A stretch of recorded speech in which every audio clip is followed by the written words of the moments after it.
It's really amazing, like I shared before. The reason I started the book of James, I actually was looking for, when I started, we'll go to a book and then we'll pick a couple topics and then we'll do a book, that way, because if you do topics all the time, it's easier for me to choose which topics. Yeah, so when you go through a book, you gotta preach again and you cannot make them up. And so sometimes, we'll when we do topics, we'll go according to what's happening in the church and, what's happening in our personal life. So I like to go through books every now and then. And then at the same time, you get this achievement, then you feel this achievement. Because a lot of Christians, I know a lot of believers who never ever read a whole book. They read up to what was interesting and they go out boring, this is something else, So the first time I read through a whole book, really read through it, was when my pastor did this. He said, okay, we're going to go through a whole book, and this is probably the first time you ever read a book, and I was like, laughing, because I was thinking, yeah, that's me. But, then what happened was it changed the way I saw God speaking to me.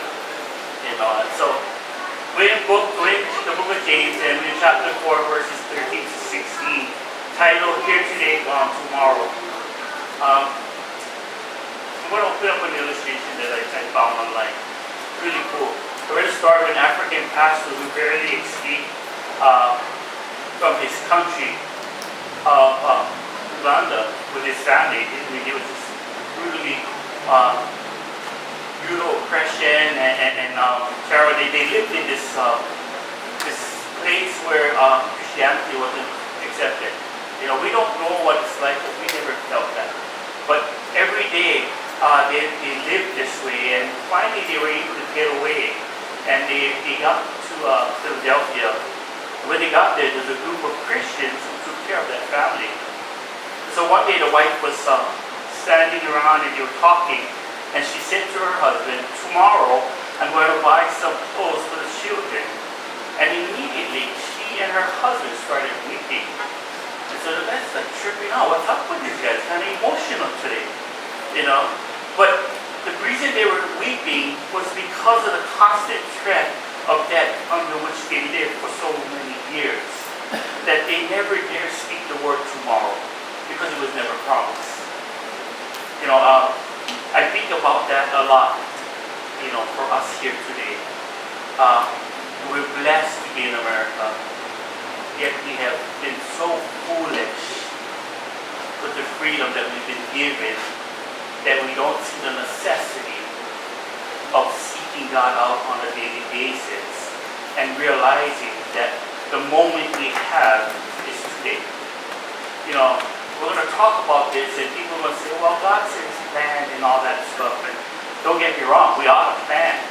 But when we're planning without God in the midst of the decisions we're making on a daily basis, then what we have done is push God aside. And that is so easy to do. One of the things, I keep grabbing this pepper, but the wind feel more better than me just keep grabbing this pepper, I'm telling you. One of the things we've got to learn is that, our society today is so busy, right? We're busy doing this, take the kids here, take the kids there, sports. You get that in sports, that's even worse. You're running all over the place, yeah? And then it's like long hours, so I got one in football right now. So me and the mom goes back and forth and, just crazy, on top of all the things that we do. But one of the things that I found out that's happening, and we talked about this last week, is in the busyness, which we would consider to just be the norm, yeah, is what the enemy is using to confuse us and distract us from having a solid relationship with God. Relationships are struggling because of that. Even my own relationship, me and my wife, we had to really sit down. We was talking with Uncle Bob and Auntie Berta. I just, hey, we gotta go back to the basics because we get so caught up with doing all the things you gotta do that we forgot to take care of each other. It's kind of crazy, And so it's easy to fall into that trap. Now, I think the problem is this, yeah, we know live for the moment. We're either living in the past or living for the future. Right? The moment we don't think about it, it's just to get where we gotta go instead of enjoying and embracing. The Bible says something that's really amazing to me, because I kind of, I love the promises of the Bible. In case you guys don't know, you guys have to check them, and they're really heavy stuff. And so one of the things I love is the Lord says, I have great plans for you. Right? But every day I wake up and I stop right there. I don't know about you guys, but my day don't start off so good. Depending on how I felt the night before, if I had enough rest, I'm all grouchy. Or a situation I'm dealing with. Then I get on the road and get some people who got their license from long, they just going long on the road, just running into, some ugly people, and those ugly people make me more ugly, and I just start to embrace ugliness, and I become the norm, and it's really crazy. But I've learned this, that because I get so caught up in the moment, making sure that this is done and that is done, we're on an agenda, right? I'm the kind of guy that if the ducks stop lining up, I lose it. I really do. I've been hit with anxiety so big that I thought I was dying several times, And now I'm a little bit different. If it happens, it happens. If it doesn't, it doesn't. You know what I mean? The duck like swim, let the duck swim away. Who cares? See you later, duck. Come back when you're ready. And I find out that life is so much easier now. It's like, man, I'm stressing out. I read the word, but I missed the clues of what it meant when God said that He had good things in store for me. And that this life would be a good life, a productive life, a prosperous life, a life full of happiness. I missed it all because my mindset of what God was saying was twisted with what the world considers to be joy, wealth, and good. You know what I mean? Does it make sense? So, today, it's kind of cool, I should say it's cool, that I'm going to be talking about this. Like I said earlier, I did the book of James because my grandfather was going through some stuff and I was praying. And I told the Lord I wanted to do a long series. If you guys be on pastor, you guys don't know what I mean. You guys have a long series because the things they all plan out for several weeks. They gotta worry, you know what I mean? When they get there, and I'm not like other pastors, I cannot put 5 sermons in a row. I don't know how they do it, God bless them. I do one sermon at a time because when I start the next one, I forget everything. I get amnesia for the last one. If I don't even take my notes to meeting church, I forget half the stuff I said. I gotta do it by week. And so I was like, okay, I'm gonna do a long series. That will take me, like a couple months. I'm gonna be good. Then he goes, I like to speak, I thought like the book of James, I go, but God, how small that book, right? And he's like, no, I want to do it. And then so I ended up going through that, and it's amazing what we're talking about. In the last 3 weeks, we've been going through some really heavy stuff in the church, as well as outside of the church. And in case you guys don't know it, I'm going to just say it, because I think, we all, it's so funny, because we're Christians, we like to pretend that everything's okay. And that's not how God works. We're supposed to give God the glory and the victory, right, that we will get from Him. We give all the glory to the victory the Lord gave us. But we're not supposed to be quiet and hide our problems and pretend everything is okay. Because when we do that, it's when the enemy comes and starts tearing down your life. And it's going to start with everything around you. And when everything around you starts to fall, you will be the final piece that falls into this trap. So I want you guys to hear this, okay? Christian, if you're struggling, you better start talking. Because if you hold back too long, you're going to damage your life.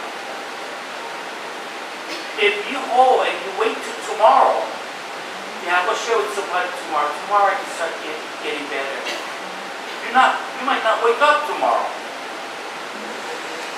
You see, we have to realize what God is saying to us. The reason He commands fellowship is because we're supposed to be encouragers and builders of each other.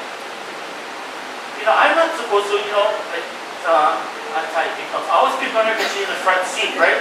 She still come back for more. She need help, you know. I would be way behind them.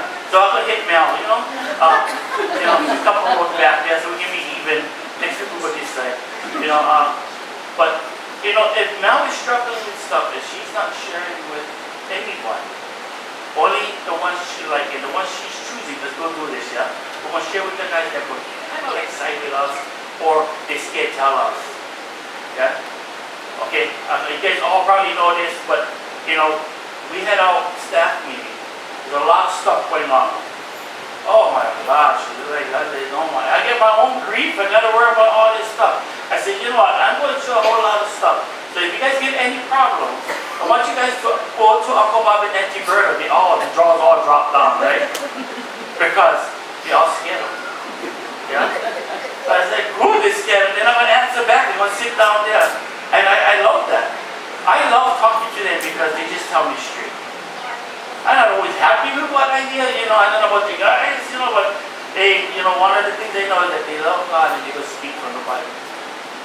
So we got to be careful. We're not choosing people who are just going to tell us what we're going to hear or afraid to speak to us. Because that's the kind of people Mel needs to surround herself with people that's going to tell her, stop, time to stop acting up already. Because you know what? Tomorrow not promised to you. I'm not the judge of your heart. God is.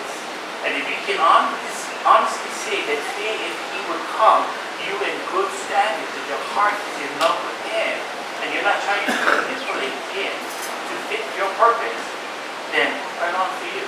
But I know about you guys, you know, there's times where I try to manipulate God. Anybody try to manipulate God? Yeah?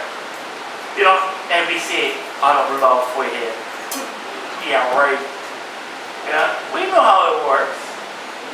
So we got to be careful.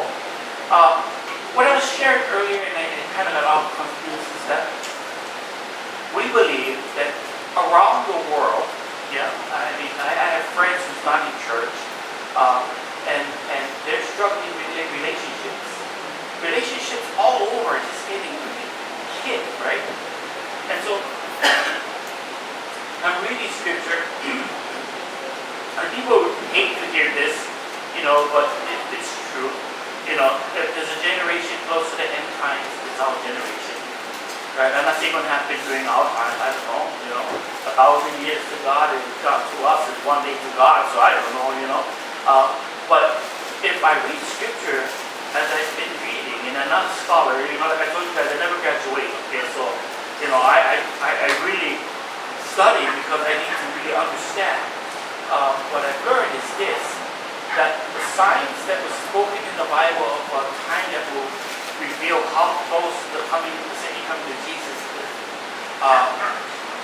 is the signs of the things that we're seeing right now. You know, I was watching the news yesterday, and 3 major disasters around the world. Right? We got Philippines, China, and what was the other one? Greece, I think it was. Crazy. Right? And that's not including the stuff that other places have dealt with. So, I'm listening to this, and then I'm getting a call about this relationship, that relationship. I'm struggling with my relationship, kind of thing, trying to make sure everything is right. You know, and I realize that, you know, a lot of times what happens in the struggle is that we don't want to submit to the other person because of pride, whatever it may be. Yeah? But remember, we talked about this last week, that we are servants to the Lord. You know, when we came to the Lord, we said, Lord, we give our heart to you. You know, only tell us, Lord, what you need us to do. And we will listen, right? We'll do it. But it's funny when the Lord tells you, you don't need to argue about this. And he goes, well, I need to make sure they understand. Because, you know, this is one of I love this. This is a good church one. You know, God doesn't want me to wait. Because if I wait, then it gets worse. Maybe you got to try to pray again, because God is asking you to wait, because by not waiting, it will make the situation worse. Anybody here ever moved before God? Yeah? How did it feel? Not so good. Isn't it funny that we do that over and over and Why do we do that? Pride. We claim that the Lord loves us and the Lord wants to protect us, and so we justify why we say or do things that we shouldn't have to do. So, my wife and I, we're going through our thing, and we're just trying to, we love on each other and try to understand each other and stuff like that. And it's not like we hate each other. It's just that we've been doing life, and we've just been doing. And somewhere along the way, we kind of lost us. And so, one of the things that we've been working on is this. Okay, I cannot worry about you, but you need to honestly seek God and what God is saying for you to do. And I need to do the same. Now, God isn't asking us to separate, but both of us is like, yeah, let's go charge and do our own thing, right? And we know that's not what God is asking. So now we're humbling ourselves before God, and here's the thing. When I humble myself before God, because I don't know how you guys' relationship is, but my relationship, I always right. My wife is always wrong. It's just kind of how it is. Even if she's right, she's wrong. Kind of stuff. So we've come to this point where we just submit to each other. Not, like suppose like okay, they come home and they get dinner already, right? And then, I'm thinking, oh, okay, cool, I ate dinner. No need to touch the dishes, right? And they go, oh, we're going to be, and I'm looking, I get left with the table and the dishes. And I ain't having it. Part of me says, let's go pick a fight now. You know what I mean? Because, hey, I made dinner. And then the Lord goes, is that worth it? Well, of course I say to the Lord, of course it is. It's about justice. And I remember that, because I have to meet with God. You have to be tripping. You have to think I'm crazy, walking around the house talking and stuff. And then the Lord finally goes, but when you said you would be a servant to me, you said you would do anything for me that would bring my kingdom glory. And that you wouldn't do anything that would work against that. How bad or how necessary is it that she washed the dishes today? Right? And I'm thinking to myself, that's not the point. It's not about necessity. It's about even Stevens. You know what I mean? And the Lord goes, that's not what I'm talking about. And so, I was going to wait, just kind of wait till she come back from the shower. Just leave everything like that. And I'm sitting down there because I'm plotting. I'm a great plotter, by the way. You know what I mean? I love to plot destruction. And my little evil plans, and I'm doing it. The Lord goes, you're really going to sit there and I'm happy. And I'm like, oh, yeah, And then the Lord goes, okay. And then, funny how, when the Lord goes, okay, then you go ahead and act like that. Then I really felt jumped because I was having this debate with him, And then now he was like, I'm not going to fight with you. You know what you should do. You know what is right. It's up to you to do it.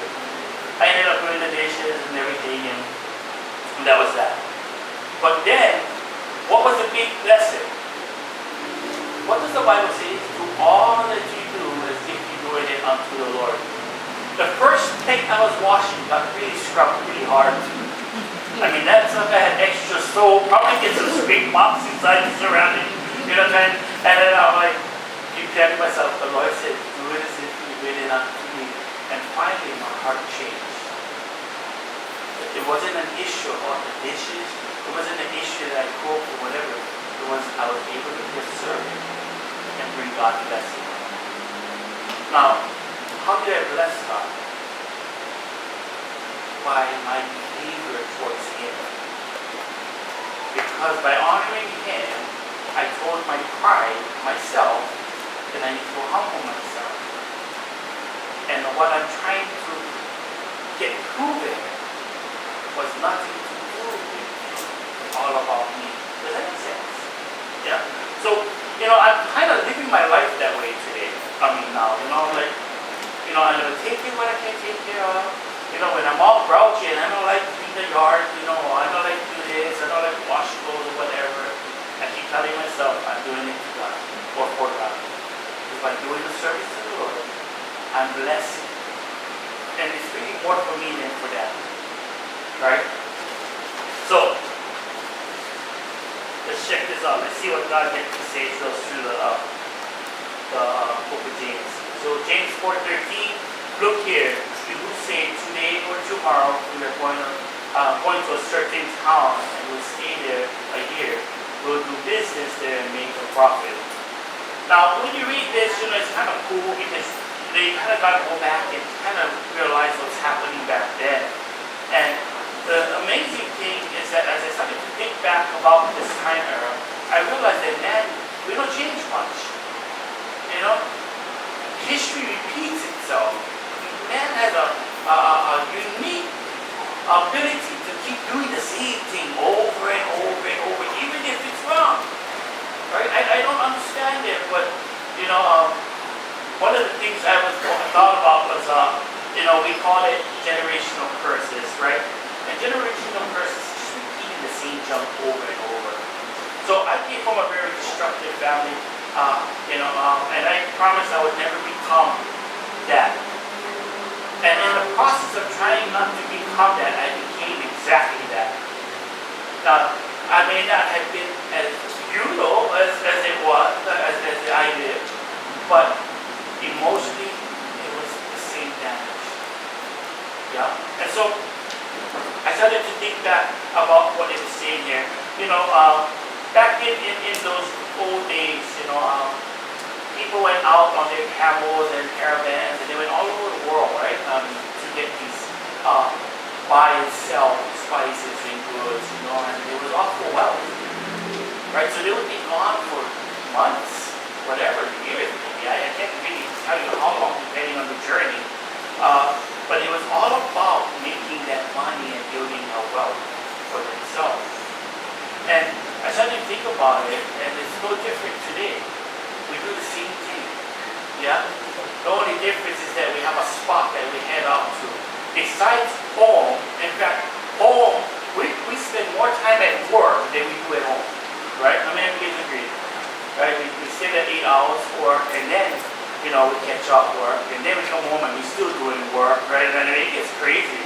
And then when you're home with the family, you're lucky, if you really do have any good, 4 hours of quality time, because by the time everything's done, you're tired, you're irritated, just like me, you go sleep because tomorrow the circuit starts all over again. And all for the purpose of wealth. Now, I have to think about this because, why do we keep doing the same thing? If the Lord says I have great things in store for you, and we know that, we need to make money, we need to work, and we need to sustain our living, right? We need money. That's not, a joke, that's real. And so you gotta work. Then what is it that we're doing wrong in our generation that's causing us so much grief in a place, in a time where things should be a whole lot easier? Could it be that we kind of got confused, or we kind of got lost with the heart of what God is trying to reveal to us when He says, you know what, I want you to worry about today. See, isn't it true that when we go work, we worry about past finances? Get a bill. Yeah? Oh, we go work, we worry about the future. So I gotta make sure that if anything happens, I'm gonna be okay, or we will be okay. Right? And so no one ever live for the moment. We say we do, but we don't. Right? We're busy trying to make sure we get all this stuff lined up, and we never ever enjoy the moment. Now,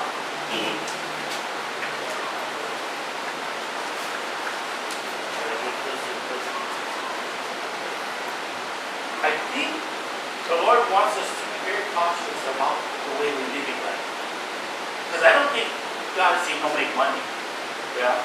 I just think He's telling us that when we really think about what is the priority in our life, many of us may not want to admit it, but a lot of times our priority is our job. Because our job determines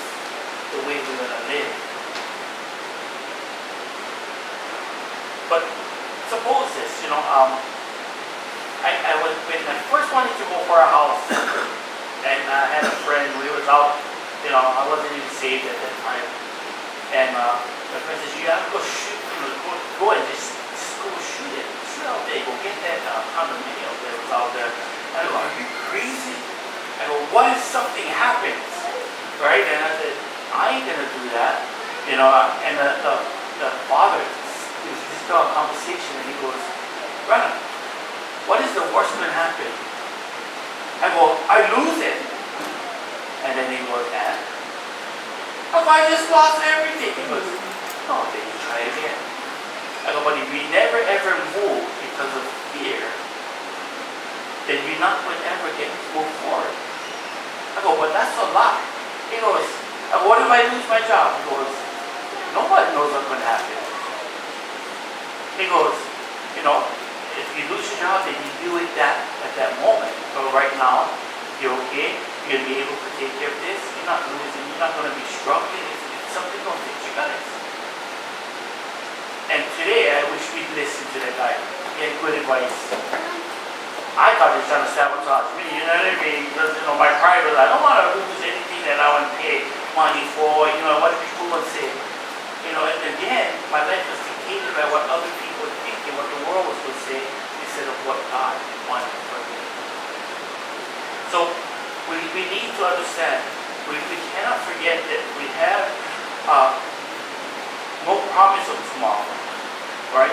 So we should be reading each day, with a heart prepared to meet God. We need it each day. How many, I asked this question. With one of my sons, I asked this question, so what is your faith like with God?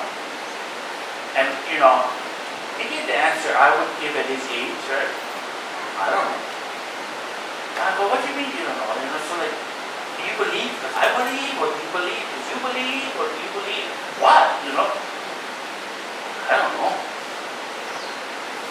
And then I started to think about this, and I kind of felt jumped. But then I felt like I failed him because I didn't teach him the heart of what God has planned for him and how to embrace the day that was given to him. They live in a world where everything is about the future. How you going to get there? What you going to do, right? We've been there, and he goes, so what you want to be when you grow up? I'm not even thinking about growing up, I don't even like grown-ups at my age kind of thing, I like being a kid. But we're forced to think that. So today we have a society where kids are no longer able to be kids and enjoy life because we're trying to pressure them into what's supposed to be in the future instead of letting them learn and be happy along the way. I heard this one quote. I was watching this movie this weekend, this week, and the father said, I have only two tasks in the whole world to take care of. One is to make sure that you're happy. The second is to make sure that when you're getting educated, you're happy. And I started thinking about that, and I was like, that's pretty crazy. The father's two goals was to make sure the kids live a happy life, and then when they study and they're going to become whatever you want to be, that they're excited about the study. And I said, man, that's a really good way to put things. Because today, our society is like this. And yet, you wonder why we have children today in their teens, according to statistics I was reading on, they're like committing suicide almost on a daily basis because of the pressure that they no longer can be kids, they expect them to be adults. We didn't teach them how to enjoy today. Does that make sense? That's why I love the old folks, when I was growing up on a big island. It was so slow. I mean, you wasn't going no place. After dark, you get home because if you're not home by dark, you lost. You know what I mean? And, we brought up with all the Hawaiian legend stuff, so nobody wants to be out at night, yeah? We live right next to a great God. Definitely want to be home maybe for night, But the one thing that we did have when we were growing up was a lot of downtime to talk stories. Yeah. A lot of time of reminiscing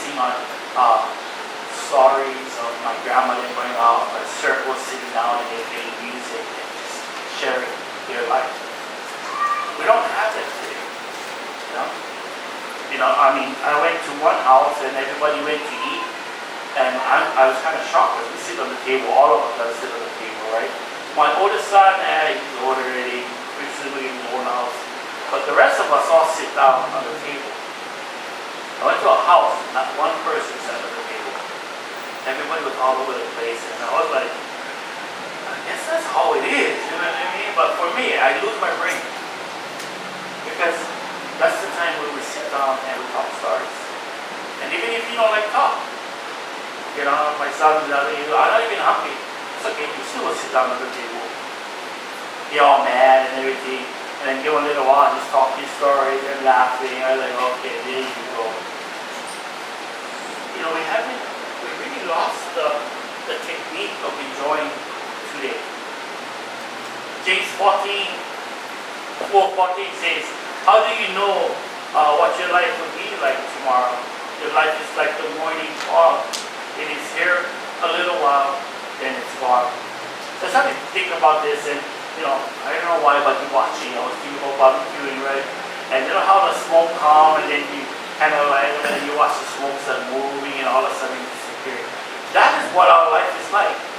Our life is like smoke that is always shifting in the wind. Just a little bit wind blowing will cause the smoke to shift and eventually disappear. So in our life, it's full of uncertainty, constantly changing and filled with all kinds of trials and afflictions and joys. It's just constantly full with all kinds of stuff. And anything that happens can cause our life to go any which way, right?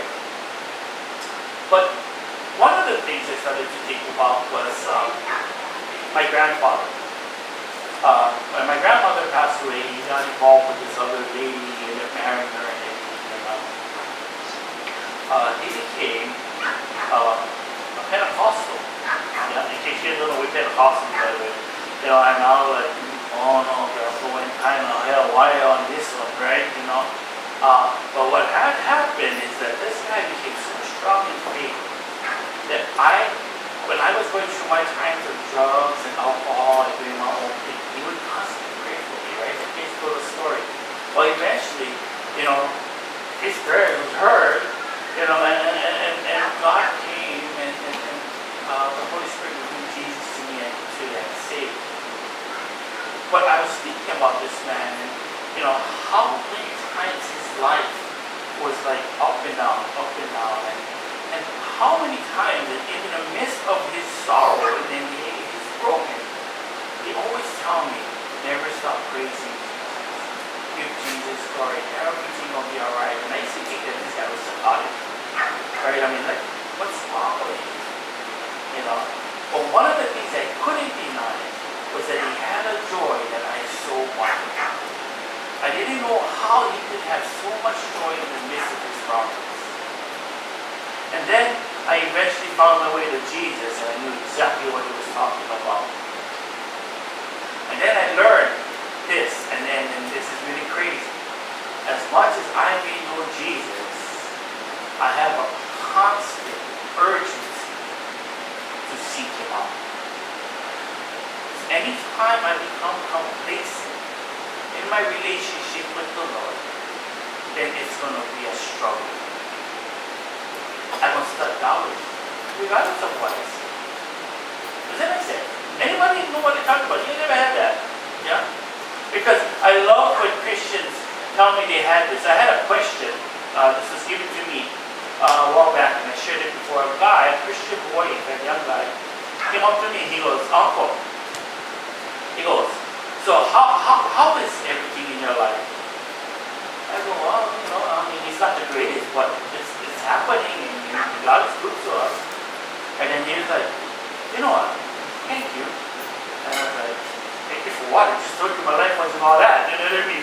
And he goes, "Every Christian I ever ask about how life is for them, they always tell me it's good and God is good." And then he said, "Something must be wrong with me because my life's not all that." So I got to sit down with this guy and he says, that's one of the mistakes we make. We're supposed to give God the glory, right? And so we make it sound all good. But we don't understand that. We give God the glory when we tell somebody, like, Mel, how you doing? I look at Mel, well, my life sucks right now. But in the midst of all this, I'm hanging on to Jesus, and I believe that He's going to give me victory. And what sucks now will bring glory to my God and victory to my life. But right now, all I am doing is speaking life to what's happening in my life. People need to hear that, right? I love it because we sat down, and Uncle Bob, he just kind of say what he like say, and then so we're having our book reading, and then he shared that he goes, I was a dummy, and I'm like, oh, okay. And he goes, yeah, they got mad and he said whatever he like said, and then he had to apologize for it. I love it. I love when I see a guy that age still making mistakes as a believer. But understand that, you know what? If he's able to humble himself before the Lord and apologize, God can fix it and cover that. See, even at age, I don't get that old, probably a little bit more here than humble, but I will still be dealing with problems and issues. It doesn't change. So how can I change it into a way that I'm bringing God glory by living for today, meaning I live it the best I can today? This is why I'm not promised to. We're going to go through all kinds of problems. Mel probably going through something. She's, okay, I'm going to just say it here. I'm going to say it. This is why I get in trouble all the time. I know that Mel is going through stuff. She's not got to tell me. Am I a prophet? Far from it. Am I like this, wizard? No. I have a relationship with her as a good friend, as a sister in Christ, and I pray for her a lot. And in the prayer, God speaks. Now, God don't speak out from no heavens, okay, because I would pray. 260, I pass out if I heard anything junior. It's God, okay, but He puts His heart inside of me. I have His heart inside of me, and when I pray, it kind of starts to either flutter or start to impress. And I told her before, I think last week or the other week, I've been praying like crazy for this thing. And she may not know it, but I've been praying so much that the Lord has blessed me with stuff to share in a way that it comes about indirectly. And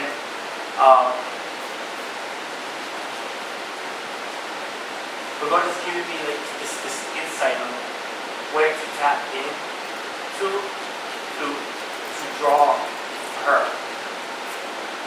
without me even being there. Does that make sense? It's kind of weird, God is, I don't get like words, I get like visions, and I really all come in my head, so it gets more worse when I try to explain things. But I can tell you right now, and she can talk about it later. But what the Lord has shown me, especially when I work on this message today, is the day. Right? Tomorrow not for me. Tomorrow. And so there's a lot of stuff that the Lord is saying, you need to just let it go. But it's hard to let go because those are real stuff. And the purpose why it's got stuck there is because in the midst of all this, stuff got involved. It's crazy. And I don't know why I'm doing this. It's more like I'm speaking to her. But anyway, talk to you later. But you see, we say things like this. I'm not ready. Give me time. Maybe tomorrow. But as believers of Christ, we don't want that privilege. We don't have that privilege. Tomorrow is not promised to us. It is not as if we don't know that. So when we start to delay things, we're being ignorant. Does that make sense? Because, kind of mean words, yeah? No, we are being ignorant to the fact that God is telling us, I am not guaranteeing you tomorrow, and so you take care of what you got to take care of today. A lot of times we take scripture, right, and we'll start twisting scripture. Make sure you ask forgiveness from any brother that you may have offended before the sun goes down. And we take that and So now we get people who are going to take communion because they're mad. Well, how can I take communion, right, and still be mad? Taking it out of context, the Lord is saying, take care of what's going on inside of you. Because in order for you to have this love relationship with God and you're not offending God, you need to make sure that inside is good. Now, inside may not be all good, but are you willing to confess to God that you're angry, you're frustrated, and you're just sick of it? Because a lot of times we pretend to try to fool God. We try to fool God. Anybody ever try to fool God? I feel like you're happy and you're not. Right? Or like, I really want to do God's will, but He's so far from it. Right? One of the things that made it so easy for me to be a Christian is I stopped trying to trick God or lying to God or trying to deceive Him. He already knows. So when I like do something dumb, and I know I still, God, I like do something dumb right now. And if I didn't even know it, right? And like I said, the Lord didn't answer me, but I just finished pressing in my chest, and that pressing tells me, yeah, I know that. So are you going to be dumb? And all of a sudden I go, oh boy, now I'm all messed up. But see, that's about living for the moment, right? We're living now. See, if I don't listen to God and allow God to minister to me, and I go, I want to make sure that I get even, that tomorrow I have me, then I'm not living to make the moment right between me and God. We are each other's tools to become better Christians. Now with all her junk, Claire and all his junk, I'll say, oh, your junk, even though you live in the mainland, you get junk over there too, right? We're supposed to be encouragers and builders of each other. Right? If I see something going on with Keller, going on with him, I'm supposed to be praying that things are going to work out for him. By praying for him, I realize just how blessed God is moving in my life. Or maybe I realize this. I thought Keller was worse. I'm more worse than that guy. You know what? Before I pray for him, Lord, bless me. You know what I mean? Instead of start praying. Nothing wrong with praying for yourself. Right? So, we cannot waste time. We cannot make excuses for taking care of things we know how to take care of. But at the same time, we've got to make sure that our heart is right. That when we're taking care of stuff, we're taking care of it because God told us. There's a lot of times when we do stuff, we don't do it because God told us. We're doing it because our pride gets in the way. Now, you got to determine that stuff. That's between you and God. But I can tell you this much. If you love the Lord, when you do something that's not of the Lord, you're going to feel it. Now, James is telling us that we got to be careful. Marriages are in trouble. Friendships are in trouble. Families are in trouble. Right? Relationships are in trouble. And I believe it's 1 John 2, if my memory serves me right. It talks about a time, the end time, when relationships are going to be so messed up that our only goal will be to give self-pleasure, to live for the self-desire. And that will come to a place where we no longer will respect each other. We will no longer care about each other. All that matters is I get what I want. And the Lord says at the end of this, I believe it's verse 12 to 17. And I believe it's 17, and it says this: for all those whose hearts are like that, those hearts that was in the kingdom of God. We read it in different ways in the scripture where it says to be a friend of the world is to be an enemy of God. And I love this because Christians love to use this to people on the outside, but let's talk about us on the inside. How are we going to behave? What kind of hearts do we have? I think about this, okay? We just did Jason's celebration of life. Last month was my grandfather. And we only get one chance, in the rodeo. One chance to make it right. No second chances. But how many of us not even thinking about that one chance? Right now is the opportunity we have to reveal to God our love for Him and our service to Him, that He is truly Lord above all things, even self. Right? This is the only chance we're going to have. Either the Lord is going to come back while we're still alive, which we will face judgment at that time, or we pass away and get caught up into the sky and we'll face judgment at that time. We don't have a second chance to get this right. So, my thing is this: if we don't have a second chance, then what are we doing today to make it right? Because I wanna finish good, right? Doesn't Paul say that? He wants to finish this race and he wants to finish the fight. He wants to finish good. How many of us, how many of you would agree that that's your desire? You want to finish good in the race. Okay? How many of you believe that right now, okay, you'll be honest, okay? In fact, don't raise your hand because then everybody will go, oh. Okay? This is just for your own heart. How many of you, in your heart now, answer the question, if you were truly to evaluate where you're at with the Lord, would consider yourself not running that well? You guys let me raise your hands. But I have to raise my hand. He goes, oh, what? But you're the pastor guy. But I'm stubborn. When it comes to me and my wife, I get very stubborn. And so I'm at a place where I'm learning to submit when I don't want to. It's not being a good, because that's the main thing. Like I'm, the local guy in the brain and water. I'm good, I'm wimpy and all that kind. No, it's about, is it really worth fighting for? Is my marriage really worth fighting? And then, if it is, how much does it mean that you have to be right? And so I'm really at this place that, there's so much of the battles that come up in my life. I go, chalk that one up as a loss. I don't need to win that. Not easy, because I'm a winner, right? I gotta win. But I say, Lord, not worth it. And it's actually been blessing our relationship. There's a time when you need to stand for what is right. That's different. Does that make sense?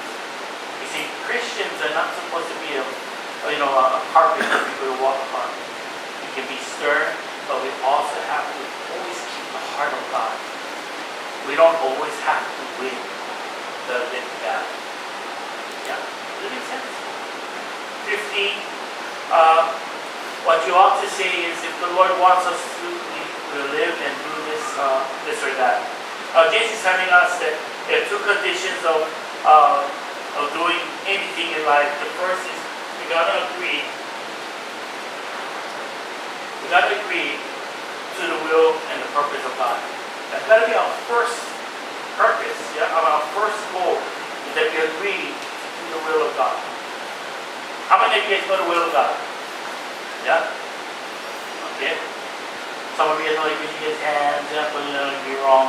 But, the will of God is really simple. If you guys remember, there's two commandments that the Lord says if you keep, you would keep all the commandments. If you would keep the will of God. Love the Lord your God with everything that you have, right? That means do the will of God, right? Your one sole purpose is to build His kingdom and to bring glory to His name, right? And so, the second thing is to make the most of that opportunity while you still can. I hear a lot of times that people go, I should have done it better. Not going to have a second chance to say goodbye or whatever. My mom and I, before I got married, we got into a big argument, my mom and I. My mom, she could be real hardcore, she's a typical local lady, and they get animal, my mom was vicious, and she had said something, and I was like, well, I don't care, and all this stuff, and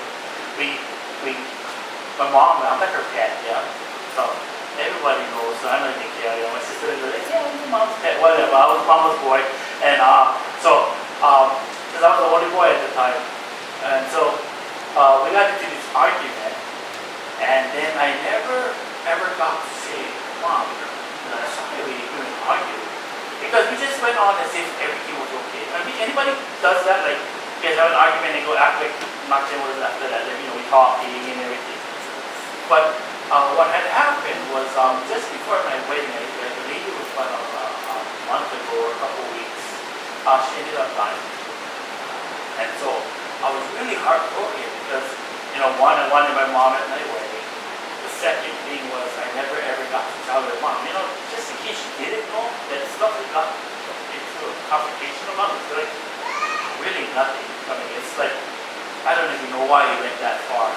But I'll never have the opportunity to fix that. I don't have a second chance.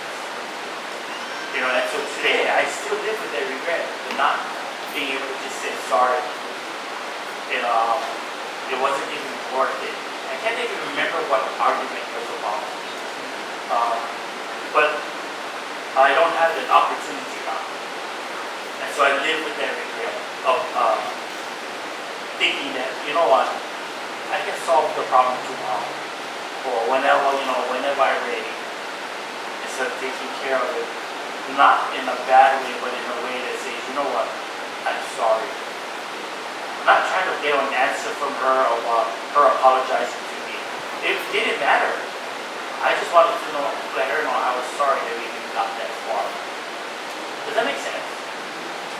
So we have opportunity today to take care of that kind of stuff. And we have to take advantage of that. See, in verse 15, it's pretty cool because, what's happening is that, we're acting like we can do whatever we like, thinking we're going to have tomorrow. But we don't have tomorrow. I mean, I like wake up tomorrow, I can't get old, but we don't know what can happen, right? That's my plan, but we don't know what the whole plan is. So we got to be very wise to making the most of today. Now James 14:16, otherwise you are boasting about your own Texas plan and all such boasting is evil. This is real simple. We don't need to get all nuts, but it's just saying that whenever we make plans and we start boasting about what we're going to do and how we're going to do it, and all our plans, what we're saying is that we no longer need God in our lives. We no longer worshiping Him. We're the boss of our own lives. Really simple. James 4:16, the voice translation says it like this: but your current speech indicates an arrogance that does not acknowledge the one who controls the universe, and this kind of big talking is the epitome of evil. Really simple. I love that kind of stuff, right? It says, we get so big-headed that we think we're in control, but we're really not in control of anything. Now, verse 17 is where we're going to end. It says, remember, it is sin to know what you ought to do and then not do it. I think for many of us, we got to understand that right there in that verse, that's a warning. Okay, we're being warned. So when you get a warning, we cannot claim ignorance. I mean, being dumb. Like, I never know. This is pure ignorance because it says it is sin to know what you should do and don't do it. I want to end with a story, and I'm going to just kind of end it just kind of say it out. Basically on YouTube, not YouTube, but Google and check this out, one of the things I love is checking out stuff that I hear about to see if it's even true. But President Kennedy, when he was became president-elect, he had Louis Graham, and they go back to his house at the time. And at the house, at this ride, they were riding, he stopped the car and he turned around and he asked Louis Graham about if he believes in the second coming of Jesus. And Billy Graham says, yeah, I believe in that. And then he started to talk, the president-elect started to talk about, he goes, well, I think my church believes it because it's in the Apostles' Creed that they believe, right? But he goes, nobody ever preaches about it or talks about it. And so, he doesn't know much about it. And so he says, you know what? If you wouldn't mind, I'd like to meet again. And I want to talk more about this. So they ended up getting together sometime later, I can't remember the year, but for breakfast with a bunch of ministers. And then they had this conversation. And so he's at the breakfast and they said they had this thing where they would always walk each other to the car and everything. And so he's walking with Billy Graham and the president asked him, can you come with me to the White House? And I wanted to ask you about what we talked about and all this stuff. And Billy Graham wasn't feeling well, so he said, you know what, I'm not feeling well. Maybe the next time. The president says okay. Well, the next time they came, President Kennedy was assassinated. Billy Graham writes in the book that is one of his biggest regrets, that he never ever went to the president to sit down, to talk with him, and answer the questions that he had. And I really think it's really crazy, that we do that a lot. We get so busy with life and with our own agenda that we never ever give time to listen to what somebody else may have to say. Because you are not mistakes. You're not saved just because God wants you to go to heaven. I mean, yeah, that's one of the perks, right? I mean, you are saved, you're a vessel to be a spokesperson, an ambassador of the kingdom of God. And so we need to take opportunity, every chance that we have, to make sure we position ourselves in a place where we're sharing Jesus. Even when it's with people that you don't like talking to. You guys ever had people that you go, oh my gosh, not that one again.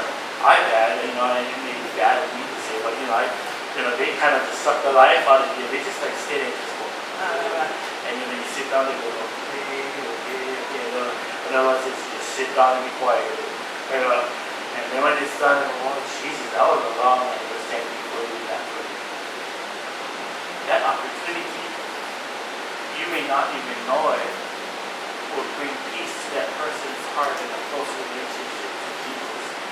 Because nobody else is willing to let him get here. Does that make sense? We're not coincidences. So do we really take every day, we wake up every day with this one mindset of bringing glory to God and living our life that brings pleasure to Him? Do we do that, or do we get caught up in the hustle and bustle of the world? I gotta be honest with you. If I'm not careful, I get caught up in the day's agenda. I start shooting out prayers, and even before they reach heaven, they start dying down because there's no strength behind them. You ever had that kind of prayer? Oh Lord, I just thought about that person, pray for them, that's it. I exaggerate and just kind of give you guys an illustration that thing would never go all the way out. God hears all things. But it's the kind of prayer that's just shooting. They go, oh yeah, pray, oh yeah, pray for many people today. No, did you pray for somebody today? You spend some time. Is it quality time with the Lord? Everybody grumbles about, 10 minutes, 15 minutes. It's amazing how long we can stay behind in front of a TV or doing the things we like for hours. Yet, according to Scripture, those things will all disappear. Yet we invest more time in that than what truly matters. So, I'm going to call the worship team up. We're going to get ready to end. One of the things the Lord put on my heart is this, that we go home and we evaluate the type of heart that we have. Are we truly submitting to God? Because, we can say we do, but if our actions is not matching what our words are speaking, then, you know what? We need to do some adjustments in our life. And that's not wrong. I think we should evaluate ourselves constantly. We need to be careful to not be the judge. We're not evaluating ourselves according to what we think. We evaluate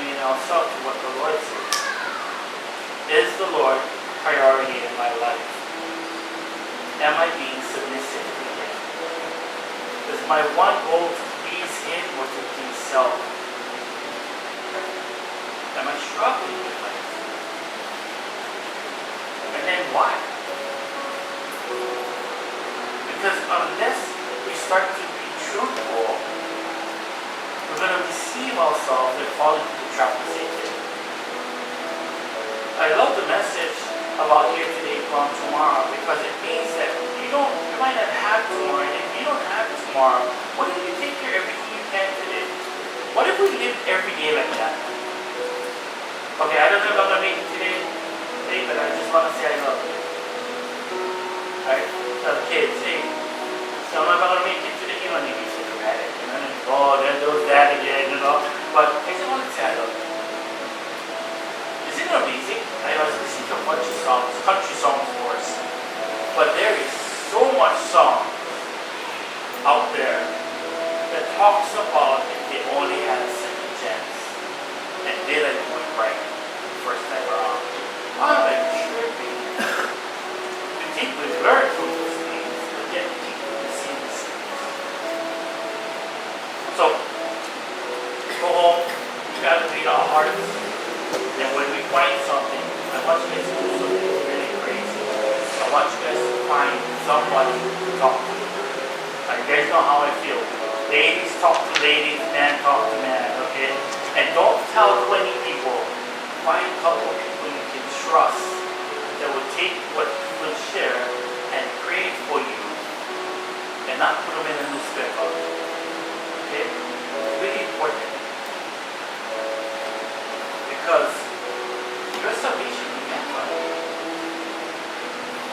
God did not call you to a specific church just to warm up the seats or for tithing or oh look we get numbers. No, God called you to whatever church you are going to, and this church to be a tool to grow this church and its people. And by doing that, we're becoming fit to go into the world again and share. Does that make sense?